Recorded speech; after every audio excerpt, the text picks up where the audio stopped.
મહાત્માઓ, હવે હું આપને બીજી એક શિવ મહાત્માની મહાત્મ્ય કથા કહું, આપ સાંભળો. સમુદ્ર કિનારે એક દેશ હતો. એ દેશમાં પણ એ દેશની અંદર એક ગામ હતું, પુષ્કળ નામનું નગર. આ નગરમાં એવા માણસો રહેતા હતા જે પાપિષ્ટ છે. નગરમાં કોઈ ધર્મિષ્ઠ નહીં. વસંતી યત્ર પાપિષ્ઠ. વેદ ધર્મો જીતા જના, વેદ અને ધર્મથી વિમુખ જીવન જીવનારા માણસો આ નગરમાં નિવાસ કરતા હતા. પણ તે નગરમાં એક બિદુંગ અને સંચુલા નામના એક બ્રાહ્મણ દંપતી નિવાસ કરતા હતા. તો કોઈ પણ બ્રાહ્મણનો નિજ ધર્મ છે, ધર્મશાસ્ત્રને ધ્યાનમાં રાખી આ સમાજને ધર્મનું માર્ગદર્શન કરવું. આ કોઈ પણ સાધુ, કોઈ પણ બ્રાહ્મણનો નિજ ધર્મ છે. પૂરા નગરમાં કોઈ ધર્મિષ્ઠ માણસ નથી. પૂરું નગર પાપિષ્ઠ. ધર્મિષ્ઠ નગરમાં એકાદો માણસ ધર્મિષ્ઠ હોય તો આવા ભગવાનના કાર્યો થાય. પણ પૂરા નગરમાં જ કોઈ ધર્મિષ્ઠ ન હોય તો તે નગરનું કલ્યાણ કેવી રીતે થાય? ભગવાન વ્યાસ એમ કહે છે કે આ નગરમાં કેવા માણસો રહેતા હતા તો કે પશુ કરતા પણ ભયાનક. પશુને તો તેટલું જ્ઞાન છે કે શું ખાવું અને શું પીવું, એ પણ જ્ઞાન આ નગરમાં રહેનારા માણસો નથી. ધર્મ વિરુદ્ધનું જીવન જીવે છે. તે નગરમાં જે બિદુંગ અને સંચુલા નામના બ્રાહ્મણ દંપતી રહે છે તે પણ ધર્મ વિરુદ્ધનું જીવન જીવે છે. ભગવાન વ્યાસે આ નગરના પાપનું વર્ણન કર્યું છે. બિદુંગ અને સંચુલાના પાપનું વર્ણન કર્યું. પાપ કોને કહેવાય? આપણે ઋષિમુનિએ આપણા ધર્મશાસ્ત્રોમાં જે પ્રમાણે આપણને જીવન જીવવાનું કહ્યું તેના કરતા વિરુદ્ધ આપણે જીવન જીવીએ તેને આપણે ધર્મશાસ્ત્રોમાં પાપ કહેવાય. બિદુંગ નહીં ખાવાનું ખાય, નહીં પીવાનું પીવે છે, નહીં કરવા જેવા કર્મો કરે છે. ભગવાન વ્યાસે તો બહુ જ વર્ણન કર્યું, પણ એ બધું બોલીને આપણે શા માટે નહીં બોલતા? બધા જ ધર્મ વિરુદ્ધના કામ કરે છે. અંતે એક દિવસ બન્યું એવું, મદિરા પીધેલી હાલતમાં, અપવિત્ર અવસ્થામાં અકસ્માત દ્વારા બિદુંગનું મૃત્યુ થયું. હવે અપવિત્ર અવસ્થા, મદિરા પીધેલી હાલત, અકસ્માતમાં મૃત્યુ થાય, તેની ગતિ થાય કે તેની અધોગતિ થાય? પૂજ્ય બ્રહ્મલીન ડોંગરજી બાપા એમ કહેતા હતા કે અંત સમયે જો પેટમાં પશુનું માંસ પડ્યું હોય તો તે જીવાત્માની પશુમાં ગતિ થાય. અંત સમયે જેના હાથનું પાણી પીધું હોય એના ઘરે તેનો જન્મ થાય. આપણા ઘરમાં કોઈ વડીલ મૃત્યુ પામવા પડ્યા હોય ત્યારે આપણે ઘરના સભ્યો જ પાણી પાઈએ ને, બીજા કોઈ નથી બોલાવતા, ઘરના છોકરાઓ જ પાય. અને પછી આપણા ઘરે કોઈ દીકરાનો જન્મ થાય તો આપણે એમ બોલતા હોય કે આ દીકરો દાદા જેવો છો. દાદા જેવો નથી, દાદા જ પધાર્યા છે. એક પરંપરા છે. અંત સમયે જેના હાથનું મુખમાં પડે, જેના હાથનું પીએ ત્યાં આપણે ગતિ થાય છે. પણ આ બિદુંગ અપવિત્ર અવસ્થા, શરાબ પીધેલી હાલત, અકસ્માત દ્વારા મૃત્યુ. બિદુંગની ગતિ નથી, અધોગતિ છે. એ બિદુંગના જીવાત્માને પકડી નર્કમાં લઈ ગયા. યમરાજાએ હુકમ કર્યો છે આપણા નર્કમાં જે કઈ વ્યવસ્થા હોય એ ભયંકરમાં ભયંકર સજા આને આપો. અને બિદુંગે આ નર્કના બધા દુઃખ ભોગવ્યા છે. એ બધા નર્કનું વર્ણન કરે. 28 પ્રકારના નર્ક છે. કેવી કેવી યાતનાઓ, કેવા કેવા દુઃખ ભોગવવા પડે એ બધું શિવપુરાણમાં વર્ણન કર્યું છે. અસહ દુઃખ સહન ન થાય એવા દુઃખો નર્કમાં હોય છે. અંતે નર્કના દુઃખો ભોગવતા ભોગવતા બિદુંગના પાપ પૂરા ન થયા અને એ બિદુંગને પ્રેત યોનિમાં ધકેલી દેવામાં આવે છે અને પ્રેત બનીને, ભૂત બનીને વિંધ્યાચલ પર્વતની ગુફામાં નિવાસ કરવા લાગે છે. વૃક્ષોને સૂકવવા લાગે છે, પક્ષીઓને ખાવા લાગે છે, પ્રાણીઓને મારવા લાગે છે અને માનવને દુઃખ આપવા લાગે છે. ભૂત બની પીડા આપે છે અને પીડા ભોગવે છે. દુઃખ સહન ન થતું, તેથી રુધિરના આંસુથી રડે છે. જેના આંખમાંથી રુધિરના આંસુ ટપકતા હોય એ આત્માને દુઃખ કેટલું છે. જે કોઈ નજરમાં આવે તેને દુઃખ આપે છે. અને આપણા સાહિત્યકારો એમ કહે કે બીજાને દુઃખ આપવાનું કામ કરે એને ભૂત કહેવાય. સ્મશાનમાં થતું હોય કે ન થતું હોય એને તો આપણને કાંઈ ખબર નથી, પણ બીજાને પીડા આપે, બીજાને દુઃખ થાય તેવું કરે, બીજાને દુઃખ થાય તેવું બોલે, આપણાથી કોઈને દુઃખ થાય એવું જીવન જીવીએ તેને પ્રેત કહેવાય, તેને ભૂત કહેવાય.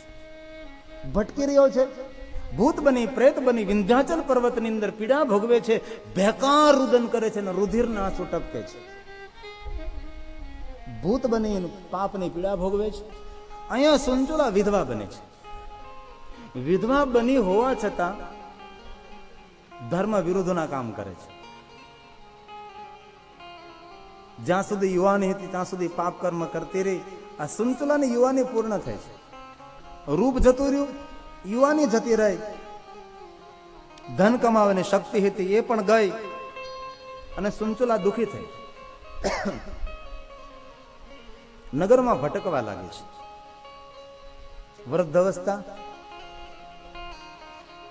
નગરમાં સૌ અપમાન કરે છે. વૃદ્ધ સુંચુલા, પાપી સુંચુલા આ નગરમાં ભટકે છે. અંતે આ સુંચુલાએ પણ પોતાનું નગર છોડ્યું છે, જવા લાગી છે. દૂર દૂર જઈ રહી હતી, એમાં એક સુંદર ધજા જોઈને ધજાના નિશાન ઉપર ત્યાં ગઈ અને મનમાં એમ પણ થયું કે સામે એક ધજા ફરકે છે તો ત્યાં ભોજન પણ હશે અને આશ્રય સ્થાન પણ હશે. અને જ્યાં ધજા હોય ને ચાર વસ્તુ હોય, એક ભજન હોય, એક ભોજન હોય, આશ્વાસન હોય ને આશરો પણ હોય. આપણે સૌરાષ્ટ્રમાં અનેક જગ્યાએ ધજાઓ ફરકે છે, ત્યાં તમે જાઓ તો ભોજન પણ મળે અને ભગવાનનું ભજન પણ થતું હોય અને આશ્રય પણ મળે અને આશ્વાસન પણ મળે. કોઈ સાધુડો બેઠો હોય તમને આશ્વાસન આપે, ભાઈ હિંમત નહીં હારતો, હિંમત રાખજે, બધું સારું થઈ જશે. ધજાની નીચે કેટલા સત્કર્મો થવા જોઈએ એ આપણા પુરાણો કહે છે. તો ધજાના આધારે આધારે સુંચુલા ત્યાં પહોંચી. સુંદર મંદિર જોયું. કોઈને પૂછ્યું કે આ મંદિર ક્યાં ભગવાનનું? કોઈએ કહ્યું કે બહેનજી આ મંદિર નથી, આ તો શિવજીનું શિવાલય છે. સુંચુલા શિવાલયની નજદીક ગઈ અને જોયું ત્યાં કોઈ બ્રાહ્મણ દેવતા કથા કરે છે અને ભગવાનના ભક્તો કથા સાંભળે છે. સુંચુલાએ કોઈને પૂછ્યું કે ભાઈ અહીંયા શું થઈ રહ્યું છે? તો એ જ વાત સાંભળવા મળી કે ભગવાન શંકરનું શિવાલય છે, મહાદેવજીનું. આ બધા જ મહાદેવના ભક્ત છે, શંકર ભગવાનની કથા સાંભળે છે. આ વૃદ્ધ સુંચુલાને કહ્યું કે જીવન આખું મારું જતું રહ્યું, મેં સત્સંગ ન કર્યો, ન કથા સાંભળી, ન દેવાલય ગઈ, ન શિવાલય ગઈ. લાવને ત્યાં જઈને બેસું. અને એ સુંચુલા શિવ કથામાં આવે છે અને તે સમયે બ્રહ્મદેવતા ભગવાન મહાદેવની કથાના માધ્યમ દ્વારા પાપ અને પુણ્યનો મહિમા સમજાવે છે કે માણસ કેવા કેવા પુણ્યો કરે તો કેવા કેવા સુખની પ્રાપ્તિ થાય અને કેવા પાપ કરે તો કેવા દુઃખ મળે. પાપ અને પુણ્યનું શબ્દ ચિત્ર રજૂ કર્યું છે.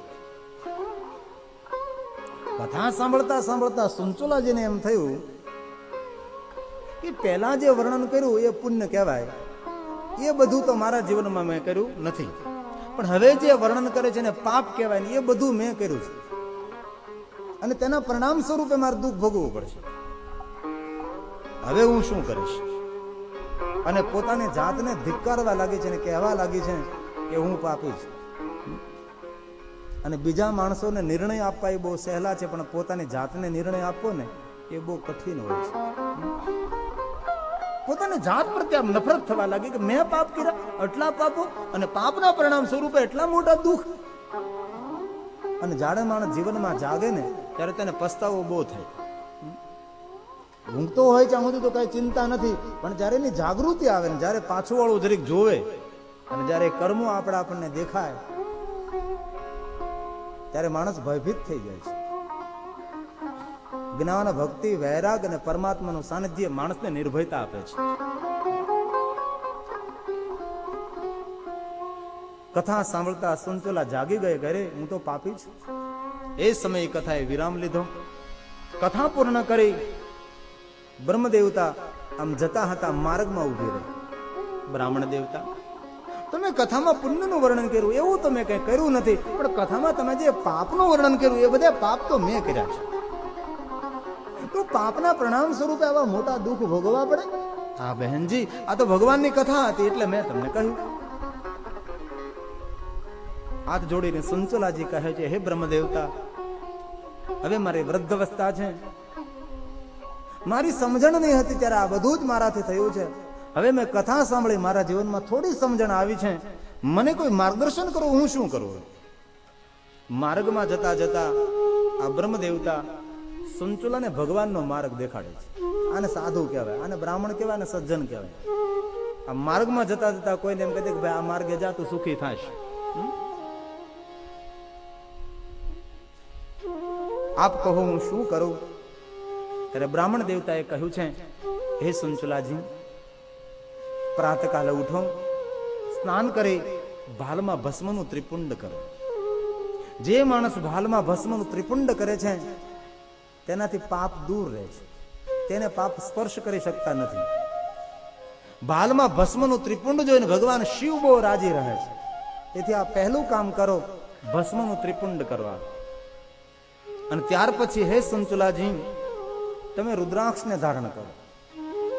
જેના અંગ ઉપર રુદ્રાક્ષ હોય છે તેના પર ભગવાન શિવજીની કૃપા દ્રષ્ટિ રહે છે. તેથી આપ રુદ્રાક્ષ પહેરો, તમારું પરમ મંગલ થશે. સાંભળો બહેનજી, જેના અંગ પર રુદ્રાક્ષ હોય ને તેમનું અહિત ન થાય, તેનું હિત થાય. ભગવાન શિવજી તેની રક્ષા કરે છે. તેથી માનવ માત્રે ભાલમાં ભસ્મનું ત્રિપુંડ કરવું જોઈએ, ભાલમાં ભસ્મની બિંદી કરવી જોઈએ, અને કંઠમાં રુદ્રાક્ષ પહેરવો જોઈએ, તો નીલકંઠની કૃપા રહે છે. બહેનજી, ત્રીજી વાત મારી યાદ રાખો, આપ આદિ મંત્ર, મૂળ મંત્ર, મહામંત્ર, શ્રેષ્ઠ મંત્ર, સર્વોપરી મંત્ર, આદિ મંત્ર ઓમ નમઃ શિવાય મંત્રનો જાપ કરો, તમારું પરમ કલ્યાણ થશે. માર્ગમાં જતા જતા આ બ્રાહ્મણ દેવતા સંચુલાજીને ભગવાનનો માર્ગ દેખાડે છે અને શિવ ભક્તિનું જ્ઞાન આપે છે. સવાયને આપણે પંચાક્ષર મંત્ર કહીએ, ઓમ નમઃ શિવાયને આપણે ષડક્ષર મંત્ર કહીએ છીએ. કોઈ મંત્રની આગળ જ્યાં સુધી ઓમ ન લાગે ત્યાં સુધી એ મંત્ર અધૂરો કહેવાય છે. તેથી બહેનજી, આપ ઓમ નમઃ શિવાય મંત્રનો જાપ કરો, ભાલમાં ભસ્મનું ત્રિપુંડ કરો, રુદ્રાક્ષ ધારણ કરો, હાલતા ચાલતા બેસતા ઉડતા ખાતા પીતા ઊંઘતા જાગતા હર કોઈ પ્રવૃત્તિ કરતા સદા પંચાક્ષર જપે, નિત્ય પંચાક્ષર મંત્રનો જાપ કરો. બહેનજી, આ મંત્ર કોઈ સામાન્ય મંત્ર નથી, આદિ મંત્ર, મૂળ મંત્ર, મહામંત્ર છે. અને જે માણસ ઓમ નમઃ શિવાય મંત્રને સામાન્ય મંત્ર સમજે અને મહાદેવને જે સામાન્ય દેવ સમજે, તેના પુણ્યનો ક્ષય થાય. આપણે સૌ જાણીએ છીએ, ઓમ નમઃ શિવાય મંત્રથી કોઈ મોટો મંત્ર નથી, અને મહાદેવથી કોઈ મોટા દેવ નથી. આ જગતમાં શ્રેષ્ઠમાં શ્રેષ્ઠ કોઈ મંત્ર હોય તો તે મંત્ર છે ઓમ નમઃ શિવાય. અને મહાનમાં મહાન કોઈ દેવ હોય તો એ દેવ છે દેવોનો દેવ મહાદેવ. જાઓ બહેનજી, આપ મહાદેવની ભક્તિ કરો. અને તે સંચુલા ભગવાન મહાદેવની કથા સાંભળી અને મહાદેવની પરમ ભક્ત બને છે. જ્યાં જ્યાં શિવાલય છે ત્યાં ત્યાં દર્શન કરવા માટે જાય છે. મહાદેવના ભક્તોના સંગમાં રહીને ભગવાન શિવની ભક્તિ કરે છે. ભાલમાં ભસ્મનું ત્રિપુંડ કરે, આદરપૂર્વક રુદ્રાક્ષને ધારણ કરે છે, અને ઓમ નમઃ શિવાય મંત્રનો જાપ કરે છે. શિવજીના ભક્તિમાં પોતાના જીવનને ભાવ વિભોર કર્યું છે. ભલે જીવન આખું અણસમજમાં આપણું વીતી જાય, પણ સમય આવી જાય એ પહેલા સમજણ આવી જવી જોઈએ કે હવે આપણો સમય ભક્તિ કરવાનો છે, હવે ભગવાનને ભજવાનો સમય છે. સંચુલા એક કથા સાંભળે, એક કથામાં સાંભળતા જીવન પરિવર્તન થઈ ગયું છે. કથા સાંભળ્યા પછી કથામાં માધ્યમ દ્વારા આપણા જીવનમાં કઈ પરિવર્તન આવે, કથા સાર્થક બને છે. સંચુલાજી ભગવાન મહાદેવની કથા સાંભળતા મહાદેવની પરમ ભક્ત બને છે. ભગવાન મહાદેવ સાથે લગાવ લાગી ગયો છે. લગ્ન સાથે પરમાત્માનું કીર્તન ભજન નિત્ય કરતી રહે છે.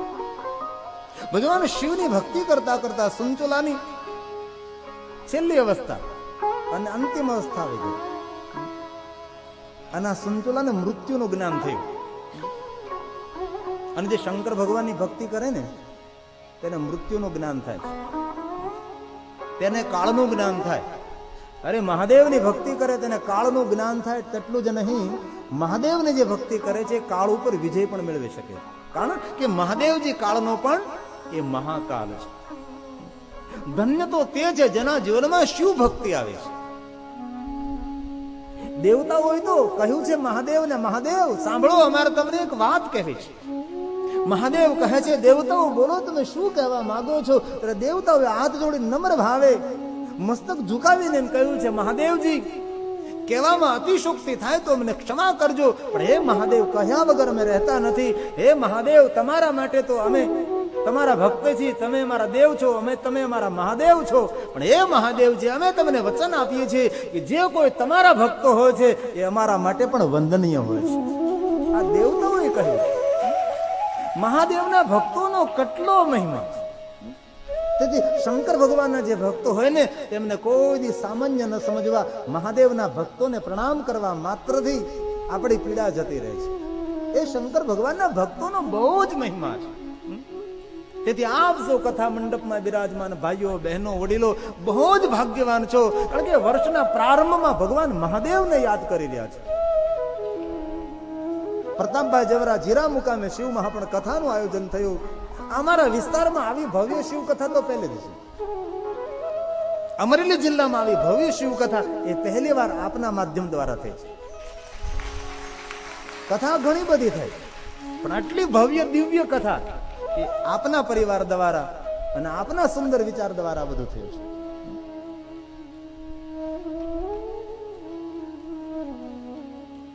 ભગવાન મહાદેવની કથાનું જેના આંગણે, જેના નિવાસ સ્થાને, જે ગામમાં, જે મહોલ્લામાં, જે સ્થાનમાં ભગવાન મહાદેવની કથાનું ગાન થાય છે એ ભૂમિનો બહુ જ મહિમા વધે છે. શિવ મહાપણમાં ત્યાં સુધી ગયું, આ ભૂમિ ઉપર કોઈ એક નહીં 1000 કોઈ અશ્વમેધ યજ્ઞ કરે એક સાથે. આ ભૂમિ ઉપર 1000 અશ્વમેધ યજ્ઞ થાય અને જે પૂર્ણ ભેગું થાય એ પૂર્ણ જે સ્થાન પર ભગવાન મહાદેવની કથા ગાવામાં આવે એ ભૂમિ ઉપર એટલું પુણ્ય ભેગું થાય છે. તેથી આ સ્કૂલની અંદર જે બાળકો ભણતા હશે ને અને આ મેદાનમાં રમતા હશે ને એ બાળકોના વિચારોમાં પણ પરિવર્તન આવી જાય. ભૂમિનો પ્રભાવ વધે. અને આ બહુ સારું કરતો મેં સ્કૂલ મેદાનમાં રાખ્યું છે, બહુ સારું છે. કારણ કે આ પણ એક મંદિર છે ને, વિદ્યા મંદિર. બહુ સારું કામ કર્યું છે. અને કહેવામાં અતિશોક્તિ થાય તો ક્ષમા કરજો, પણ ખરેખર આ પરિવારે, બિરજી બાપા પરિવારે, પ્રતાપભાઈ શોભાઈ પરિવારે આ ગામ ઉપર ઉપકાર કર્યો એમ કહેવાય છે.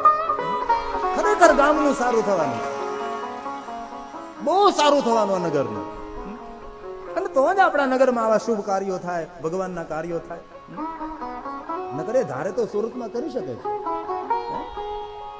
પહોંચી વળે છે એવા માણસ છે, જબરા માણસ છે કે જે સ્વામીજીએ કહ્યું તે પ્રમાણે મર્દ માણસ છે. અને સુરતમાં કરે તો કે આવડો નાનો માહોલ હોય આપણો, સુરતમાં કરે તો માહોલ પણ મોટો હોય આપણો. અને વાત વાત ઉપર તાળીની દાદ થતી હોય એ સુરત મારું છે. પણ નહીં, મારા ગામનું, જે મારી જન્મભૂમિ છે, જ્યાં મારા માતા પિતા નિવાસ કરે છે, એ ગામની અંદર મારે કથા કરવી છે. એ આપણા ગામનું સદભાગ્ય છે. ખરેખર જીરા ગામ બહુ ભાગ્યવાન છે. અરે જીરા ગામ ભાગ્યવાન છે એમ નહીં, અમારો સારકુંડલા તાલુકો ભાગ્યવાન છે એમ નહીં, આખો અમરેલી જિલ્લો બહુ જ ભાગ્યવાન છે. આજે પહેલો દિવસ એટલે આપણી સંખ્યા નાની, બાકી આવતીકાલથી તમે ગાવો પ્રેમ સે ગાવો. અને પહેલો દિવસ છે ને એટલી મોટી સંખ્યા આપણી છે એ બહુ સારી વાત કહેવાય. અગર પહેલા દિવસે તો અમે જજમાન 2 જ હોય, બીજું કોઈ ન હોય. અમારે મૈત્રી હોય, જાનવી હોય, પ્રતાપભાઈ, અશોકભાઈ, બસ અમે 4-5 જણા બેઠા હોય અને કથામાં આનંદ કરતા હોય. પણ ખરેખર આજ પહેલા દિવસે આટલી મોટી સંખ્યા છે તે બદલ આપને હું લાખ પ્રણામ કરું છું કે તમે શું પહેલા દિવસે કથામાં હાજરી આપી. તેથી ભગવાન મહાદેવની કથા જે સાંભળે છે એ વંદનીય છે. સુંચલાજીને મહાદેવની ભક્તિ લાગી છે. હવે તો અંત સમય, છેલ્લો સમય, છેલ્લી અવસ્થા આવી ગઈ. જીવ જવાની તૈયારીમાં, શ્વાસ રોકવાની તૈયારીમાં છે. અને ભગવાન મહાદેવને કહ્યું છે, મહાદેવ હવે આવું છું તારા શરણે. અનેક ભક્તોની રક્ષા કરી તે રીતે મહાદેવ મારી પણ તું રક્ષા કરજે. અને સુંચલજાના મુખમાંથી અંતિમ શબ્દો નીકળ્યા છે, દેવ દેવ મહાદેવ શરણાગત વત્સલ દિન બંધોસ્તવ નિશાનો ભક્ત રક્ષા કર સદા, ભક્ત રક્ષા કર સદા. હે મહાદેવ મારી રક્ષા કરો, હે મહાદેવ મારી રક્ષા કરો. મહાદેવ મહાદેવ મહાદેવ મહાદેવ. ભગવાન શિવને યાદ કરતા કરતા આ સુંચલાજીનું શરીર સુખપૂર્વક શાંત થયું છે. એટલું યાદ રાખજો, મહાદેવની જે ભક્તિ કરે છે તેને મૃત્યુની પીડા ભોગવવી નથી પડતી. મહાદેવની જે ભક્તિ કરે એ મૃત્યુની પીડા, કારણ કે શંકર મૃત્યુનો દેવ છે. આપ સૌ જાણો છો, ભણેલા ગણેલા ભાઈઓ છો તમે. જગતના સર્વ દુઃખોમાંથી મુક્ત થવું હોય તો શંકર ભગવાનને યાદ કરો. આજકાલ મહાદેવ સિરિયલ આવે છે, માણસો સમયસર જોવે છે અને જોઈને શંકર ભગવાન ઉપર કેટલો પ્રેમ જાગે આપણને. એમાં હું તમને કહું, હમણાં મહાદેવ સિરિયલ ની અંદર જે બલિનું પાત્ર આવે છે, ખરેખર મને બલિ ઉપર ભાવ થયો. વાહ, શંકરનો ભક્ત આવો હોવો જોઈએ, પૂર્ણ મહાદેવનો ભક્ત. રાજા બલિ સમુદ્ર મંથન ચાલે, આમાંથી કોઈ જો જોડાયેલો હોય મહાદેવ સિરિયલ સાથે તો, નકર તો અમૃત મંથન તો છે જ, પવિત્ર રિશ્તા છે, પણ મહાદેવ સિરિયલ સાથે જોડાયેલ તેને ખબર હોય. બલિ દાનવ હતો, બલિ રાક્ષસ હતો, છતાં પણ દૈત્ય કોટીનો હોવા છતાં શંકર ઉપર કેટલો ભાવ તેને. પોતાના દૈત્યને એમ કહે કે મહાદેવ કહે પ્રમાણે કરવું જોઈએ, ભલે પછી પ્રાણ જતા રહે પણ શંકર આપણી સાથે છે. એ બલિની ભક્તિ, બલિની શિવ પ્રત્યેની જે નિષ્ઠા હતી એ વંદનીય નિષ્ઠા હતી. મહાદેવનો પરમ ભક્ત એ બલિ મને બહુ ગમ્યું. ત્યાં દૈત્ય હોવા છતાં શંકર ભગવાન ઉપર કેટલો ભાવ છે. અને શંકર પણ કોઈ ભેદભાવ નહીં. જેટલો પ્રેમ દેવને કરે એટલો જ પ્રેમ દાનોને કરે. તટસ્થ સાધુ પુરુષ એ શંકર, એ મહાદેવ. મહાદેવ તો મહાદેવ છે, અવર્ણનીય છે, જેનું વર્ણન ન થઈ શકે. એ મારો શંકર છે, એ મહાદેવ છે. હું તો એક વાર ને 1000 વાર એમ કહું, આંખના આંસુ સાથે એમ કહું કે આ ભુવનમાં ધન્ય તે જ છે જે મહાદેવનો ભક્ત છે, જે શંકરનો ભક્ત છે. ભાવ ફેરો ટળ્યો તેનો જે મહાદેવ. કારણ કે હું સાધુ છું. એમાં અમે ગિરિપુરી ભારતી ઉતારે શંકરની આરતી. મહાદેવની ભક્તિ કરે છે. અને મને આ બહુ ગમ્યું. આમ જોવો તો ખરા, જગતના સુખને કારણ ઝેર પીવે છે. આ પત્રિકામાં ફોટો તમે પસંદ કર્યો છે. ખરેખર પ્રતાપભાઈ તમારી શું જ છે આ. શંકર એમ કહે કે મારા જેવું થવું હોય ને તો ઝેર પીવું. બીજાને ઝેર પાય તે શંકર ન થાય, પીવે ને એ શંકર થાય. એ મારો મહાદેવ, એ મારો ભોળિયો નાથ. બીજાના દુઃખના ટોપલા ખુદ પોતે ઉપાડે એ શંકર છે. દેવતાઓને દૈત્યોને કાજ પોતે દુઃખ વેઠે એ શંકર. નકર આને હું ઝેર પીવાની ભાઈ જરૂર હતી? એમ ન કહી તમે મંથન તમારે બધું જોતું પી જાઓ તમે બધા. નહીં, પી ગયો, હસતો હસતો પી ગયો. એ મારો શંકર. ફોટો પણ બહુ સારો પસંદ કર્યો છે. શંકર ભગવાનની જે ભક્તિ કરે છે સુખપૂર્વક તેના મૃત્યુ થાય. તેના અંત સમયની કોઈ પીડા ભોગવવી પડતી નથી. અંતે સુંચલાનું શરીર શાંત થયું. જીવાત્માને લઈ ગયા શિવગણો. કૈલાસમાં ગયો જીવાત્મા. મહાદેવના દર્શન થયા છે. મહાદેવ કહે સુંચલાજી માગો તમે. સુંચલાજી કહે મહાદેવ શું માગો? જીવન આખું પાપ કર્યા છે. એ તો અંત સમયે તમારી કથા સાંભળી અને તમારી કથા સાંભળીને મારું જીવન પરિવર્તન થયું અને મેં તમારી મહાદેવ ભક્તિ કરી અને જીવનમાં જ્યારથી સમજણ આવે ને ત્યારથી સવાર પડે છે. બાકી તો બધી રાતો કુંભકર્ણની ભેગી ગઈ. સવાર પડી ત્યારે સોનાનો સૂરજ ઉગ્યો, સમજો. અને જીવન ત્યારથી શરૂ થાય, સમજણ આવે ત્યારથી. ઘણા જન્મે મરે ત્યાં સુધી સમજણ ન થતી.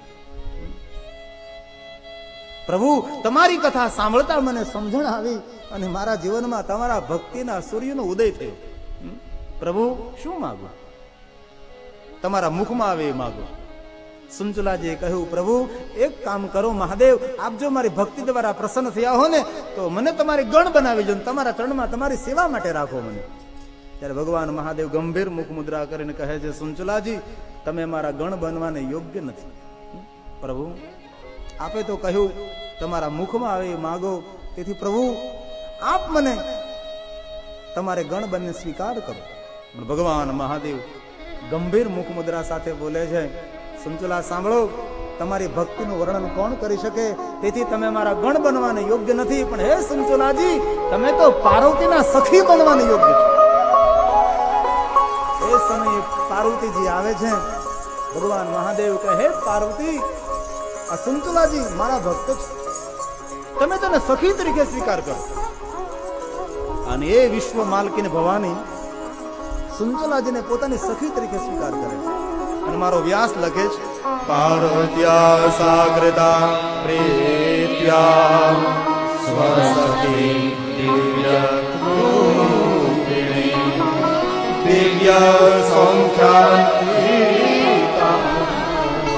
તત્ર સુંચલા વિદુમ પ્રિયા તત્ર સુંચલા વિદુમ પ્રિયા.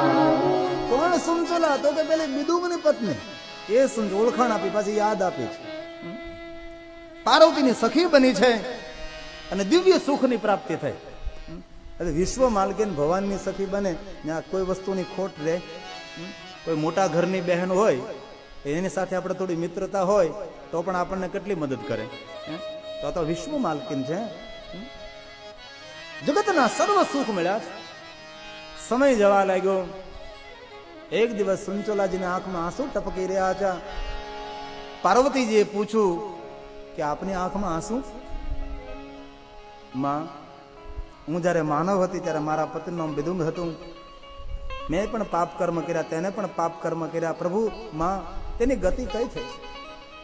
માં પાર્વતી કહે છે, સાંભળ સુંચલા, તારો પતિ વિદુંગ અનેક પાપ કર્યા, નર્કમાં પડ્યો, અંતે પાપ પૂરા ન થયા, પ્રેત બની વિંધ્યાચલ પર્વતની ગુફામાં પીડા ભોગવે છે. અને તારો પતિ રુધિરના આંસુ રડે છે.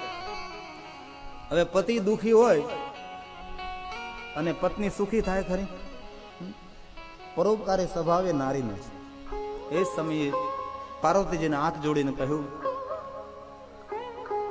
માં, જેવી રીતે મને કૈલાસના સુખ મળ્યા એવી રીતે મારા પતિને મળે.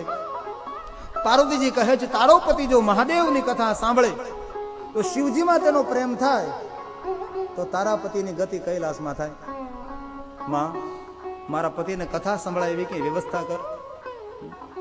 અને એ પાર્વતીજી તુંબુરુ નામના ગાંધર્વ રાજને શિવ કથા કહેવા માટે વિંધ્યાચલમાં મોકલે છે. અને પેલા ભૂતને, પેલા પ્રેતને ભગવાનની કથા સંભળાવે છે. એક સંહિતા, બીજી, ત્રીજી, 7 સંહિતાવાળી કથા, 14,000 શ્લોક વાળી કથા મહાદેવની કહી. અને વિદુંગ એ પાપમાંથી મુક્ત થયો છે અને ભગવાન શિવને યાદ કરવા લાગ્યો છે. અને પુણ્ય ન મળ્યું. ભગવાન મહાદેવની કથા સાંભળવાથી પુણ્ય ન મળે, મહાપુણ્ય મળે છે. એ ભગવાન વ્યાસ બોલે છે, પિશાચો મહાપુણ્ય. પેલો પિશાચ, ભૂત, પાપના પરિણામ સ્વરૂપે પીડા ભોગવતો હતો અને શિવ કથા સાંભળી પાપ તેના તૂટી ગયા. પુણ્ય નહીં, મહાપુણ્ય મળ્યું. ક્યાંથી મળ્યું મહાપુણ્ય મળ્યું? શ્રુત્વા શિવ મહાનકમ વદોયમ કલુષમ સર જહો પૈશાચકમ વપુ. જે ભૂતનું શરીર, વપુનું શરીર છૂટી ગયું છે. ભગવાન મહાદેવની કૃપા ઉતરી છે. શંકર ભગવાનને યાદ કરવા લાગ્યો છે. ભગવાન મહાદેવના દિવ્ય વિમાન આવ્યા, વિદુંગના જીવાત્માને લઈ ગયા. ભગવાન શિવનું દર્શન થયું. બાબા, આપની કૃપાથી મને આપનું દર્શન પ્રાપ્ત થયું છે. ભગવાન મહાદેવ કહે છે, મારી કઈ કૃપાની કોણ આવે છે? બિદુંગ કહે, માનવ હતો ત્યારે મારા પત્ની સંચુલાજી, હા બિદુંગ તે પાપ કર્યા, સંચુલાજીએ પાપ કર્યા. અંત સમયે મારી કથા સાંભળી, મારી ભક્ત બની, ભક્તિના ફલ સ્વરૂપે પાર્વતીની સખી બની અને પાર્વતીને પ્રાર્થના કરી અને તને કથા સાંભળવા મળી, તને કૈલાસ ધામ મળ્યું છે. એટલું જ આ મહાદેવ બોલે છે. પાર્વતીજી ભગવાન મહાદેવની બાજુમાં બિરાજે છે, સંચુલા બિદુંગની બાજુમાં ઉભા રહે છે. બિદુંગ અને સંચુલાજી બંને ભેગા મળી શંકર ભગવાનને પ્રણામ કરે છે અને મહાદેવ કહે છે, હે બિદુંગ, હે સંચુલાજી, માગો. માગે છે, સૂર્યચંદ્ર પૃથ્વી રહે ત્યાં સુધી અમે તમારા ગણ બની કૈલાસમાં નિવાસ કરીએ, આપને નિત્ય ભક્તિ કરીએ, નિત્ય મારો કૈલાસમાં વાસ રે. આવી રીતે ભગવાન વ્યાસે શિવ મહાપુરાણની બીજી મહાત્મય કથા કહી છે અને બિદુંગ અને સંચલાનું પરમ કલ્યાણ થાય છે. ધન્ય ભગવતી વાર્તા પ્રેત પીડા વિનાશિની. જે પિતૃઓની પીડા હોય એ બધી જ પીડા આ મહાત્મય કથા સાંભળવા માત્રથી જતી રહે છે. બધા જ પિતૃઓ પરમ ગતિને પ્રાપ્ત થાય છે. એવી કથાનો મહિમા કહેતા જે કોઈ આ મહાત્મય કથા સાંભળે છે તેના માટે એક શ્લોક છે, અંતિમ શ્લોક. યમ યદમ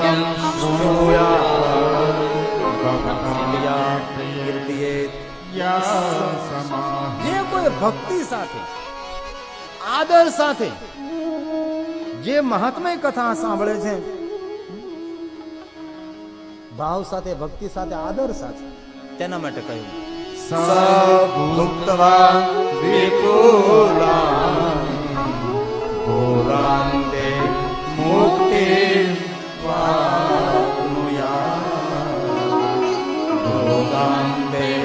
મુક્તિ વિપુલા. વિપુલ એટલે પૂરા પ્રમાણમાં, જગતના તેને પૂરા પ્રમાણમાં સુખ મળે છે અને જગતના સર્વ ભોગ મળશે તેને. અને સંસારના સર્વ ભોગ ભોગવ્યા પછી, ભોગ એટલે શું? ભોગાંતે મુક્તિમ વાપને, અંતે તેને મુક્તિની પ્રાપ્તિ થશે અને પછી ફરીવાર તેને મૃત્યુ લોકમાં આવવું નહીં પડે. જે કોઈ આ કથા સાંભળશે તેના માટે મહાત્મા કહી અને હવે શિવપુરાણ કથાનો પ્રારંભ થાય.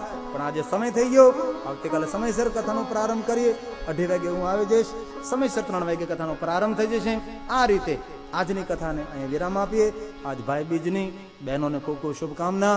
આપના ભાઈઓ ખૂબ લાંબુ જીવે, ચિરંજીવી રહે અને આપને ખૂબ પ્રેમ આપે એવી શંકર ભગવાનને પ્રાર્થના સાથે ભાઈ બીજની ખૂબ ખૂબ શુભકામના. અને પુનઃ આસ્થા ચેનલના માધ્યમ દ્વારા જે કથા સાંભળી રહ્યા તે સૌને અમારા તરફથી, અમારા પૂરા વીરજીભાઈ પરિવાર દ્વારા, પ્રતાપભાઈ, અશોકભાઈ, પૂર્ણ પરિવાર દ્વારા આપ સૌને ખૂબ ખૂબ શુભકામના. આપનું આ વર્ષ ભક્તિમય, તંદુરસ્તીમય અને પ્રગતિમય નીવડે એવી શંકર ભગવાનને પ્રાર્થના સાથે આજની કથા અહીંયા વિરામ આપી એ પહેલા ફક્ત 2 મિનિટ ભેરવી. મહાદેવ ભોલેનાથ